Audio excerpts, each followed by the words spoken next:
Hi everyone, and welcome to our daily show, The Big Story, where we discuss the hottest topics of the day right here in the heart of the newsroom. My name is Alyssa Wu, and I'm coming to you live from the Straits Times. We are streaming live on Facebook and on YouTube. If you're watching us on YouTube, do subscribe to our channel and you'll be notified whenever we go live if you click that bell button. I'll be joined by my newsroom colleague where we'll discuss the topics that got you talking today. If you've ever had a negative experience of being approached by pushy fundraisers, you might be glad to know that the situation has improved. In March this year, the Commissioner of Charities, or COC, launched a set of comprehensive guidelines for fundraisers. Called the Code of Conduct for Commercial Fundraisers, it is to promote a more trustworthy and safer giving environment. To talk more about this, I have Senior Social Affairs Correspondent Teresa Tan. Hi, Teresa. Hi. So what are some of the complaints made by the public about these pushy fundraisers? As you mentioned the word pushy, so some of them can be rather aggressive in getting you to donate. You know, some people have said that they block you or they surround you in a group, you know, which is kind of scary, right, for the average person. And then some people have complained that they give wrong information about the charity that they're raising funds for. Or worse, you know, if you give $2, they ask for more, like, can you give $10? So I think that is very off-putting to many people. So generally, those are the complaints. But having said that, the Commissioner of Charities said that he has received about 40% fewer complaints after he launched this set of guidelines that you just mentioned, which is called the Code of Conduct for Commercial Fundraisers.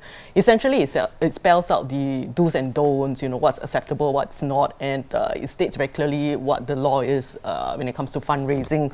So, for example, you have to tell donors who you're raising funds for, the proportion of the proceeds that will go to the charity, and how your pay is determined, you know, things like that. And I think, which I thought was really quite, you know, good in addressing donors' concern, is that this fundraiser should not act manipulatively or, you know, make a person feel guilty to get him or her to donate. And they also should not block the donors' way, you know, to try to get them to donate. Yeah. So they should not be guilt-tripping people emotionally, and they should not be physically blocking them. Yes. Right. Yeah. I've never actually experienced 5 people standing in my way, but Oh, really? I can't imagine. Okay. You have? No. I think I look very scary. Now, I understand the COC, they did a spot check yesterday on fundraisers, and you were there. So can you tell us what you saw, where you were, and what happened? Sure. I was outside the Guan Im Tong Hut Cho Temple in Waterloo Street. Sorry, it's a very long name.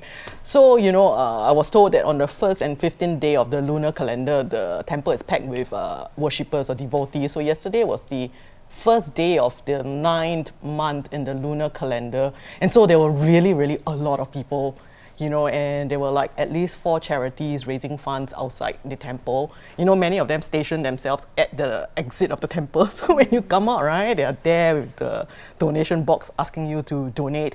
And so the commissioner staff were walking around asking to see documents to show that you have a fundraising license, that you are permitted to be there, and just observing the crowd, you know, and the fundraisers. And what did they find? They found that there was a group of commercial fundraisers who had a license to fundraise, but not outside the temple. So they, you know, did not really follow the rules. So the commissioner staff asked them to leave the area, and the commissioner said that he will follow up into this matter, this particular group of commercial fundraisers. And then there were a few donation boxes that were unmanned. Nobody was supervising them, and they were not locked or secured to the table. So, you know, anybody could actually steal them. So there was another area or lapse, you know, that they found, which they were quite concerned about. Yeah. I understand. So what are some things about commercial fundraising that maybe members of the public, they don't know about, but you think they should know about? Okay, I think what is probably quite, you know, people guess is that they actually earn some commission from, you know, these funds that they raise. I think what people don't know is how much they earn. So under fundraising laws, you know, the fundraiser can take up to 30% of the sums raised. So from my past interviews, you know, some of these fundraisers actually take up to 30%, which is a huge chunk, you know, of the sums. And that explains why they are trying so hard, you know, to get you to donate. So that's something that I guess some people don't know. And I mean, the question is, why do these charities hire them, right? Because for very small charities, you know, they're very stretched for manpower and resources. So they might not have the expertise to go and raise funds. And it's a very competitive fundraising environment out there. or they don't have the manpower. So it's just easier to outsource it. So they hire this commercial fundraisers. And in any case, it's never easy to ask for money, especially a stranger. Yeah. It's For some people, it's easier. So what do you think should be done about this situation? Do you think, so they've released the Yeah. guidelines, but do you think more should and can be done? I mean, first I have to say that I think the guidelines, it's a very good start. I mean, it's really long overdue, and it really sets a set of standards and do's and don'ts, so everybody is in the know what's acceptable and what is not. I think that is a very good start. And I think what the commissioner is doing by getting his people to spot check, or operations as he calls it, keeps them on their toes and just check that they are doing what they supposed to be doing and not doing what they're not supposed to be doing. So I think that is a very good start. However, I think that the donating public, has a part to play. Like, for example, when people approach you on the streets, do you ask them like what are you donating for?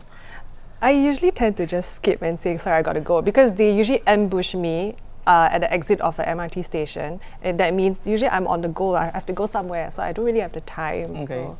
But when you donate, do you ask? Definitely, I do ask what it's for and where and how my money will be used. Okay. And they've been quite transparent. So far, my experience has been okay. Okay. So I've not been like blocked by 5 people before. Okay, that's good to know. Yeah, so I think unlike you, many of the people I've interviewed say they don't ask questions. I don't know whether it's because they have no time, or they think, since I'm giving like $1, $2, it's such a small sum, why am I going to ask so many questions? Or they don't have the time or don't have the habit.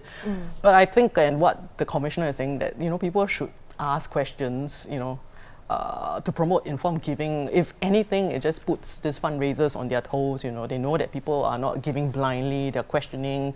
So this sets higher standards all around. So I guess you might ask me what questions to ask, right? I mean, like you said, who you're raising funds for, what the money will be used. Actually, I'll ask to see their fundraising license. Okay. I mean, they're supposed to carry a slip of paper, right? Right, so you can see that the license is issued by who, where they're supposed to fundraise, it's a fundraising date today. I mean, they might be carrying an expired license. I'm not saying they do, but these are things to watch out for. And I always ask them, are you paid? And how are you paid? Are you paid a commission? Are you paid a salary? And all that. So I think that's why very few people stop me. Okay, and they should give you this information when you ask? Yes, they should give you this information. Okay. In my personal opinion, I don't feel comfortable because nowadays you can't give cash. Oh, really? So usually the ones who stop me or the ones I stop for, they don't accept cash. They want my credit card number, and I don't feel comfortable with that at all. So even though if I do want to give, I end up not giving because they're asking for my credit card number. Okay.